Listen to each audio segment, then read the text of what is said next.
All right.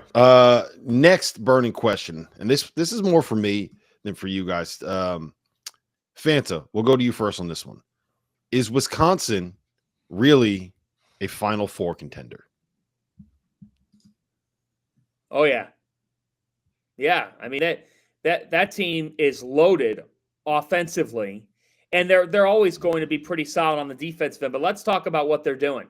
John Tonje is absolutely outstanding. Right now, there's nobody playing better basketball than he is. 63 combined points in the last 2 games. Steven Kral's a big man who could do a variety of things. He can rack up assists. He's become a better passer. He can rebound the basketball. He can score the basketball.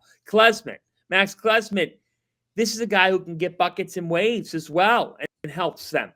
You know it's coming. Kind of a great offense. You know what's coming. They're moving off screens. They have an intricate amount of play, makes them really difficult to defend. But their guys are always moving. You know, it's like watching Connecticut's offense last year at times, like with how much they're doing without the ball, and that's the highest praise I can give. They don't have a 5 like that, but they're running their stuff. Greg Gard has evolved.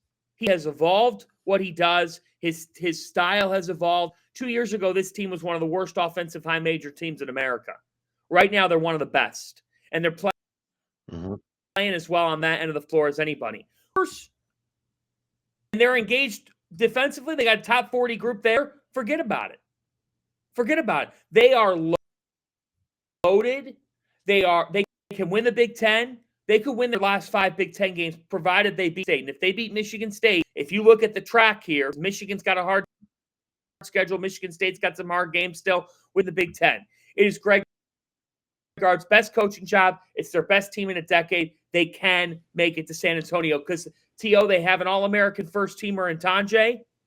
They play good enough defense. They rebound the basketball. And they have enough – a couple coaches say, you know, with Wisconsin, we know it's coming, but they're still scoring. And, oh, by the way, they have 4, 5, or 6 different counters to what you're doing defensively where it's hard because you have to pick your poison at some point. They are a really, really strong team. Yeah, and I think one thing that kind of slipped over me when I was watching them last night is how big they are. I went up and down and looked up and down their roster. They start 6'11", 7 feet, and then they're 6'4", 6'5", 6 whatever. Like this is a big roster, and the collective starters, 6'5", 6'4", 6'4". Max Klesmit at 6'4", unless he's grown 2 inches, that's insane. But if he is 6'4", that's huge. And then Steven Kral and Nolan Winter, 7 foot and 6'11". It's a big bunch, and they're playing fast, and they're playing wide open. With there were so many possessions last night playing Illinois that there was just so much space for them to operate. It was awesome, and they just had guys that Greg Gard trusted enough to be like, you know what, if you have an advantage, go ahead. Like that hasn't been the case at Wisconsin. Do I think they're Final Four good? Yeah, I do.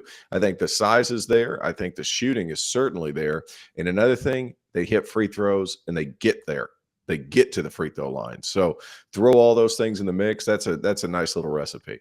Yeah, I think the biggest thing is if you watch the way that they want to play, one, it's completely different than what you think of when you think of a Wisconsin team, right? When I think Wisconsin basketball, it's the swing offense, and they're trying to play in the 50s, and they're grinding it down, and they're trying to run 28 seconds off of the clock every single time. That just think about like what Virginia was when Virginia was at their best under Tony Bennett. That's not all that dissimilar from what Wisconsin was under Bo Ryan and under the early part of the Greg Gard tenure. And now they're getting up and down the floor. They're playing 5 out. They're kind of saying, hey, look, you know what? We don't think you can guard John Tonje, and we don't think that you can guard John Blackwell. And we're going to just kind of space it out, put them on an island, and dare you to try to stop them. And these guys get to the paint. They get paint touches. John Tonje gets to the foul line. Finn, I told you this the other night, right? When you look at teams that win the national championships, there's like a certain profile that you look at. You got to be top 21 offensively in efficiency, top 31 defensive in efficiency. And there are some outliers that have won that look an awful lot like what this Wisconsin team is. Elite offensively, good enough defensively with all Americans on the roster. And it's very hard for me to look at this Wisconsin team and not get excited about what they can be. And the biggest reason why is, guys, before Saturday, they hadn't really had a win that made you kind of like sit up and stare. They beat Arizona by 15 in the Kohl Center, but that was when Arizona started 4-5. We didn't know that Arizona was going to be what Arizona is right now. That win looks a lot better in hindsight than it did in the moment. And since then, the best win that they had was at Purdue and then beating the brakes off of Illinois last night. I think it's time right now. If you're like right now, Fanta, if you're a Wisconsin fan, now is the time to get excited because you have a team that's worth getting excited about. Well, they've scored 94 and 95 points their last two games. And I thought that last night, good? Illinois was just overwhelmed. And obviously they're short. What's that? I said, is that good? 94 over 95 points? That's pretty good, right? It's pretty good. I mean, they're in Illinois. They've lost Morris Johnson here, and they're sick. They're going through it with the flu. Brad's clearly searching for it with his team. His team's just not. They're not playing collective basketball, complementary basketball. You know, they took a lot of threes last night, and they shot 33%. But Yakachonis was running into turnovers. You can't turn it over against Wisconsin. I mean, they're hard enough to defend in the half court. If you make mistakes against them, you're giving a really strong offensive team free buckets, and that's a formula for disaster. So, John Blackwell as well. We haven't even said. I mean, he helps them a ton too. So they just have a really well. And I want to give credit to Greg Gard because I can't tell you how many Wisconsin fans were telling me last year and the year before, like, I don't know if he's the answer. And we just keep. Now, look, you got to make a tournament run. You really like to make the second weekend. But this team heading into the year, guys, we didn't think they'd be a tournament lock. We didn't think they'd be a team that was going to make it to the second weekend. Nobody had that at all. And they have been look at the Big Ten. The top three teams in this league, Wisconsin, Michigan, Michigan State. You know, we thought Michigan State would be good. We didn't think there'd be a title caliber team in this league. And Michigan, we were unsure of with a first-year head coach in Dusty May. But Wisconsin, if you're a Wisconsin fan, you have to be thrilled. Multiple big-time scoring weapons. You know that you can count on your defense enough to get you stops.